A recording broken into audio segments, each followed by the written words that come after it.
Quanto custa fazer o registro da sua marca? Quanto custa as guias do INPI? Vamos entender tudo aqui agora.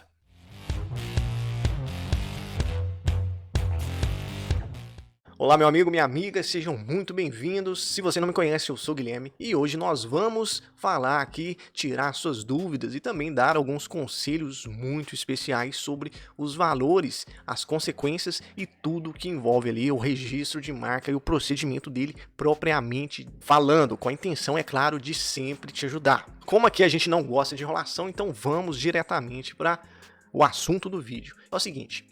Antes de falar sobre os valores, eu preciso te dar um norte para você entender quais são esses valores, o que eles significam e, obviamente, você vai analisar conforme o seu caso aí, qual é o mais viável para você. Antes de tudo, primeiro, nós possuímos duas opções. Primeiro, você pode fazer o registro sozinho, esse desde já eu não aconselho e vou te explicar para você já o porquê não. E temos a segunda opção, que é com uma assessoria especializada. Então, em cima dessas duas opções, nós vamos falar em relação ao procedimento e os seus valores. Antes, você precisa entender que o registro de marca ele é um processo administrativo, que existem leis, que existem requisitos, que existem prazos e que eles precisam ser seguidos, precisam ser cumpridos, precisam ser vigiados, analisados e feitos, cumpridos para que lá no final você consiga o registro de marca. Caso você imagine ou tenha visto artificialmente em algum lugar, o registro de marca não é somente você fazer o depósito, não é somente você requerer lá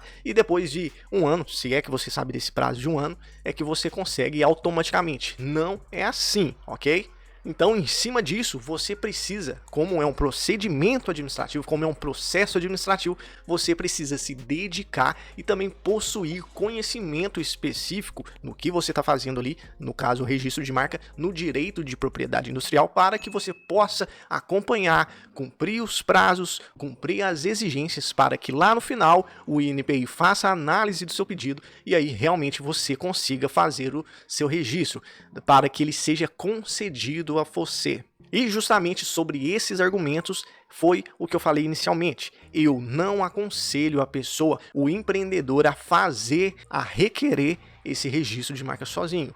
Porque ele não possui conhecimento. De vez em quando a gente vê, inclusive aqui no YouTube mesmo, algumas pessoas ensinando o passo a passo de como é requerer o registro de marca, mas eu vou te falar, não é simples desse jeito. Não é somente fazer uma análisezinha lá no próprio sistema do INPI e requerer de qualquer jeito. Não é assim. Geralmente, os empreendedores, os empresários que requerem assim, sozinhos e desse jeito simples, acabam não conseguindo o registro de marca, acabam desperdiçando aquele pedido. E muitas vezes você pode falar, mas ok, eu só gastei 140 e poucos reais. Mas é o seguinte, o registro de marca, em regra, quem possui prioridade é aquele que requer primeiro. Então, se você hoje, como anda muito concorrido a marca no Brasil, já que são mais de 250 mil pedidos por ano, fica cada vez mais difícil você conseguir um nome livre. Então imagine comigo, se você requer sozinho e você não consegue o registro, só que nesse caminho, o seu concorrente, usando o mesmo nome que você, requereu, mas ele cumpriu as exigências, fez tudo certinho, acompanhou os prazos e tudo mais. E justamente por essa falha sua, nesse meio do caminho, que você não conseguiu o registro, ele conseguiu o registro. E como em regra é aquele que pede primeiro, mas você não conseguiu, então a marca ficou disponível, então o INPI deu a marca para ele. Olha só, deu a propriedade para ele. Então imagina só o prejuízo que você vai levar somente porque requereu esse registro sozinho. Eu vou te falar, muita gente requer sozinho, não consegue, e nós aqui mesmo recebemos alguns que fizeram sozinho e querem um aconselhamento, mas não tem mais nada para fazer justamente porque, inclusive, não cumpriram prazos, não cumpriram exigências ali que precisavam. Então, em relação a isso, você precisa ficar esperto, precisa ficar esperta, porque não é tão simples igual algumas pessoas colocam aí no próprio YouTube. E como já falamos de registrar sozinho, agora vamos falar sobre assessoria. A assessoria jurídica te dá todo o suporte. Obviamente que ela vai cobrar pelo serviço dela, né? Cada assessoria possui um preço, possui um esquema de trabalho. Então você é sempre bom, inclusive, analisar as opções do mercado. Você pegar uma assessoria de confiança e fazer essa análise. Se caso você quiser, inclusive, ver como que nós trabalhamos aqui, é só olhar aqui na descrição que vai ter o nosso contato, caso você queira saber um pouco mais sobre como que é que nós trabalhamos. Em resumo, a função da assessoria é te dar esse suporte para você não se preocupar. Você vai fornecer os seus dados ali, o que é necessário para fazer o registro, e o resto é com a assessoria. Inclusive o conhecimento jurídico ali, o acompanhamento semanal dos prazos, das exigências, né? E tudo mais. Obviamente, usando o conhecimento específico, se dedicando ali em relação ao processo, para que lá no final, depois de um ano, depois de todo o andamento do processo, você consiga efetivamente o seu registro, a proteção da sua marca. Você, como dono de um pequeno negócio, de uma empresa, você precisa se dedicar e adquirir conhecimento em várias coisas. Vendas, administração, equipe, né? Tudo para que a sua empresa, claro, sempre venda mais, para que, obviamente, ela consiga ficar no mercado. Então imagina só, você desperdiçando seu tempo para adquirir conhecimento, para fazer um registro de marca, coisa que você só vai fazer uma vez, e com isso deixando de lado as outras funções da sua empresa. Somente você sabe o preço da sua hora e somente você vai saber também as consequências de não dedicar o tempo que precisaria para a empresa e colocar esse tempo em outra coisa que muito provavelmente, inclusive, você vai desperdiçá-lo, mas que na sua cabeça você iria economizar dinheiro, mas acaba que você vai perder o tempo e muitas vezes, inclusive, nem vai conseguir efetivamente fazer o registro de marca. Então, já que você sabe aí dos perigos, né, que podem acontecer, então agora vamos efetivamente aos valores.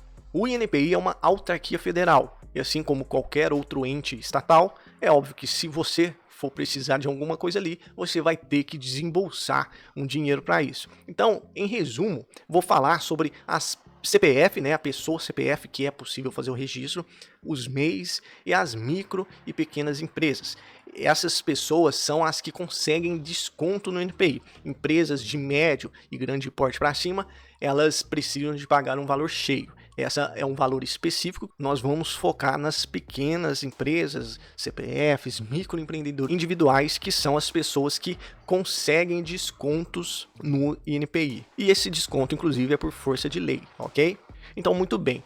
São relativamente, a princípio, caso o seu processo não possua nenhuma dificuldade que eu falo é, caso alguém questione através de uma oposição, ou caso o seu pedido seja indeferido para você requerer um recurso, se nada disso acontecer, basicamente são duas guias que você precisa de pagar. Uma no início, logo antes de fazer o depósito do registro de marca, você já precisa de pagar a guia. Essa guia é no valor de R$ 142 ou R$ 166. Vai depender, inclusive, em relação à sua classe, à sua atividade, se ela se enquadra ali nos pré-requisitos que já existem no INPI, ou se você vai precisar de fornecer mais informações ao INPI. Essa guia vai variar de R$ 142 ou R$ 166, conforme a sua área de atividade. Então, inicialmente, a guia inicial, a GRU inicial é nesse valor. Você vai pagar ela, você vai emitir para você pagar logo antes de requerer realmente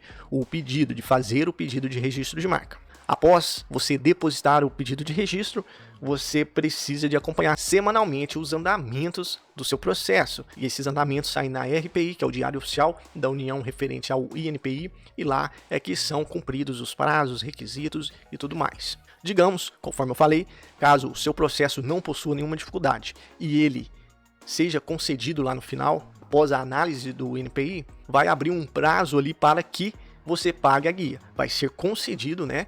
O seu pedido vai ser deferido, vai abrir um prazo para esse deferimento, para que você emita a guia final, a guia de concessão do registro. Essa guia é referente à concessão, à emissão do certificado e também a validade ali de 10 anos do registro de marca.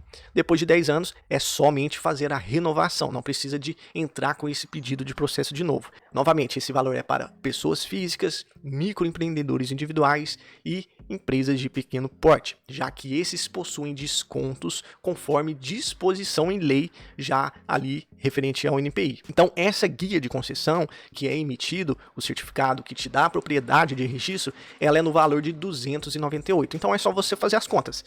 A guia inicial é de 142 ou 166 e no final, depois de um ano e pouco, você precisa de pagar a guia, que hoje é no valor de R$ 298.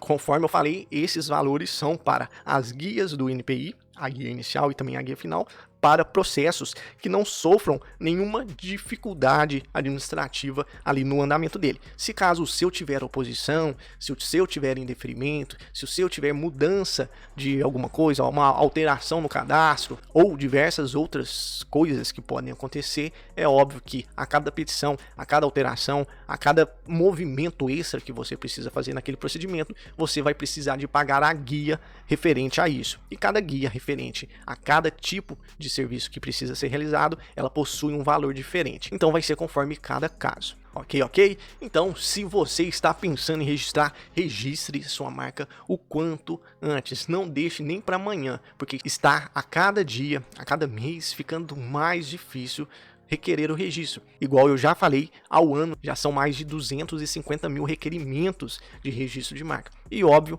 que a cada mês, a cada ano que vai se passando, mais vai ficando difícil você achar uma expressão que esteja disponível para registro no NPI. E ainda preciso te falar que, se você possui uma marca e ainda não fez o registro, infelizmente, há grandes chances da marca que você usa já possuir registro no INPI. E se isso aconteceu, ou se isso for uma verdade, estiver acontecendo, você corre um risco muito grande de receber uma notificação extrajudicial por uso indevido de marca. Então, muito cuidado, faça uma pesquisa aí da sua marca e registre o quanto antes. Ok?